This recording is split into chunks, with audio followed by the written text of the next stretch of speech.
வணக்கம் நண்பர்களே. இப்போ ஷிப்பு உள்ள நம்ம வண்டியை எப்படி உள்ளே கொண்டு போய் ஏற்றுறோம் அப்படிங்கிற அந்த காணொளியை பாருங்கள். பிடிச்சிருந்தா ஷேர் பண்ணுங்கள், லைக் பண்ணுங்கள். இது சும்மா ஒரு இதுக்காக எடுத்தேன் நான். ஸோ ஷிப்பு உள்ள ஏரியில் பார்த்திங்கன்னா அந்த மாதிரி தான் வண்டி நம்ம ஏற்றுறதுக்கு வழி அவங்க இது பண்ணுவாங்க. ஸோ ஒவ்வொரு வண்டியாக பொறுமையாக ஒன்று ஒன்றா கொண்டு போய் உள்ளே கொண்டு போயிட்டு அந்த ரேம்பில் அவங்க சொல்கிற இடத்துல கரெக்டாக என்ன போட்டணும். நமக்கு 8ஆம் நம்பர் ரோவில் 68ஆம் நம்பர் டோக்கனு. ஸோ அதனால் நம்ம வண்டியை இப்போ உள்ளே எடுத்துகிட்டு போகிறோம். நல்ல மழை பார்த்துக்கோங்க, வண்டி எடுத்துகிட்டு போகிற டைமில் நல்ல மழை. ஸோ ரேம்பில் இப்படி தான் கொண்டு போயிட்டு நம்ம கொடுத்துருக்குற இது 8வது ரோனா ஃபஸ்ட்டு ஃப்ளோரு அந்த இதில் வண்டி இப்போ ஏறி போய்கிட்டு இருக்கு. ஸோ ஃப்ரீகாக வண்டியை நிப்பாட்டுறதுக்குன்னே தனியாக அவங்க இது பண்ணியிருக்காங்க. அதுக்கு பின்னால் கட்டண வண்டி நிப்பாட்டுவாங்க. அந்த உள்ள வண்டி எடுத்துகிட்டு போகிறோம் பாருங்கள்.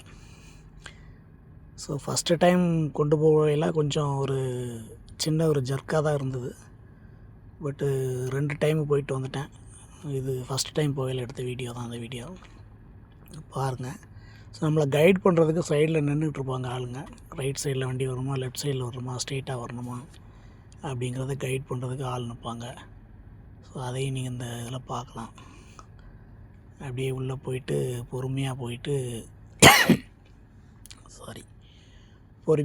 அப்படியே அந்த க்ரீன் கலரு ஒரு ரிஃப்ளெக்டர் ஜாக்கெட் போட்டு நின்றுட்டுருக்காங்க பாருங்க, அவங்க தான் நம்மளுக்கு கைட் பண்ணுவாங்க. ஸோ இந்தமாரி நிறைய பேர் நின்றுட்டுருப்பாங்க. இங்கே பார்த்துட்டு நம்ம அந்த வண்டி டோக்கன் நம்பர் அதெல்லாம் பார்ப்பாங்க. நம்ம வண்டி அந்த மிரர் பக்கத்தில் வச்சுருந்தோன்னா பார்த்துட்டு அவங்க செக் பண்ணிவிட்டு ஓகே சொல்லிடுவாங்க. ஸோ நம்ம போயிட்டு அதை நமக்கு எந்த லைனில் போகணும் அப்படிங்கிறத நமக்கு காட்டுறாங்க பாருங்கள். போயிட்டு உள்ளே போயிட்டு ஆல்ரெடி வண்டி சைடில் நின்றுட்டுருக்கோம். ஸோ நம்ம கொஞ்சம் ஏர்லியராக சீக்கிரமாக வந்ததுனால நம்ம வண்டி உள்ளே விட்டுட்டாங்க. போய்கிட்டுருக்குறோம். ஷிப்பு உள்ளே பார்த்திங்கன்னா வண்டி பார்க்கிங் பண்ணுற ரேம்பில் அந்த மாதிரி தான் இருக்கும். ஸோ ஒவ்வொரு இதுக்கும் ஒவ்வொரு லைன் போட்டு வச்சுருப்பாங்க. ஆல்ரெடி எனக்கு முன்னால் கீழே உள்ள ஃப்ளோரில் ஃபுல்லாக எல்லாம் ஏற்றிட்டு இப்போ ஃபஸ்ட் ஃப்ளோரில் என்ன ஏற்றிட்டுருக்குறாங்க.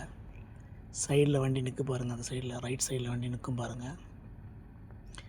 நம்மளை லெஃப்ட் சைடில் கொண்டு வந்துட்டு அப்படியே நேராக கொண்டு ஃபஸ்ட்டு நம்ம எப்படி வந்தோமோ அதேமாரி நம்மளை இறக்கி விட்ருவாங்க போக சொல்கிறதுக்கு. அந்த மாதிரி இது பண்ணிவிட்டு உள்ளே போய்கிட்டு இருக்கிறேன். அந்த ஒரு ரெட் கலர் ரிஃப்ளெக்டர் ஷர்ட் போட்டு வரல அவர் நம்மளை கைட் பண்ணுறாரு. ஃப்ரெண்டில் ஒருத்தர் நின்று நமக்கு சமிக்கை கொடுத்துட்ருக்கிறார் பாருங்கள். வாங்க ரைட் சைடில் வரலாம், லெஃப்ட் சைடில் வரலாம், எதுவுமே சொல்ல மாட்டேன், எல்லாமே ஆக்ஷன் தான். கையிலே எல்லாம் ஆக்ஷன் பண்ணி இது பண்ணுவாங்க.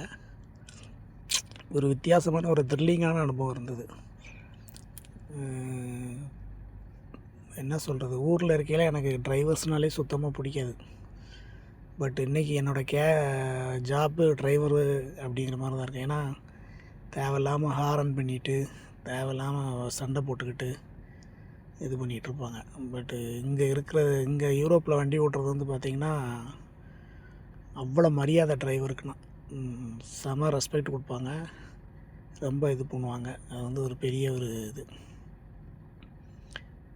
ஸோ வண்டியை நான் நிப்பாட்டிட்டேன். ஆனால் ஃப்ரண்ட்டில் முன்னால் வரைக்கும் கொண்டு வரணும் அப்படின்னு சொல்லி சொன்னாங்க. பட்டு ஃப்ரண்ட்டில் ஒரு சின்ன ஒரு இது மாதிரி ட்ரெஞ்சு போகிற மாதிரி இருந்ததுனால நான் வண்டியை ஃப்ரண்ட்லேயும் பின்னாலே நிப்பாட்டிட்டேன். இல்லை அவர் ஃப்ரண்ட்டில் கொண்டு வரலாம் அப்படின்னு சொல்லிட்டு முன்னாடி என்கிட்ட சொல்லிவிட்டு திரும்ப என்ன ரைட் சைடில் வர சொல்லி இது பண்ணுறதுல, சரி லெஃப்ட்டில் வர சொல்லி கை கட்டுறது, லெஃப்ட்டில் மாற்றி வரேன், அப்படியே ஸ்ட்ரெயிட்டாக வர சொல்கிறாரு. அப்படியே வண்டி எடுத்துகிட்டு போகிறேன். ஸோ ஃபஸ்ட்டு டைம் அப்படிங்கிறதுனால ஒரு சின்ன ஒரு பயம்தான். ஏன்னா நான் ப்ரொஃபஷ்னலாக டிரைவராக இருந்தேன் அப்படின்னா எனக்கு இந்த இதெல்லாம் இருக்காது. பட்டு நான் சொல்கிறேன் எதுக்காக நான் இந்த மாதிரி ஜாப் மாற்றிட்டு வெளிநாட்டுக்கு வந்தேன் அப்படிங்கிறது வருகிற வீடியோலாம் நீங்கள் பார்ப்பீங்க. பட் ஒன்று ஒன்றா நான் செஞ்சு முடிச்சுட்டு சொன்னேன்னா கரெக்டாக இருக்கும். ஸோ அதுக்காக ஒரு சில விஷயங்களை என்னால் ஓப்பனாக பேச முடியல. வீடியோ பாருங்கள், லைக் பண்ணுங்கள், ஷேர் பண்ணுங்கள், சப்ஸ்கிரைப் பண்ணுங்கள்.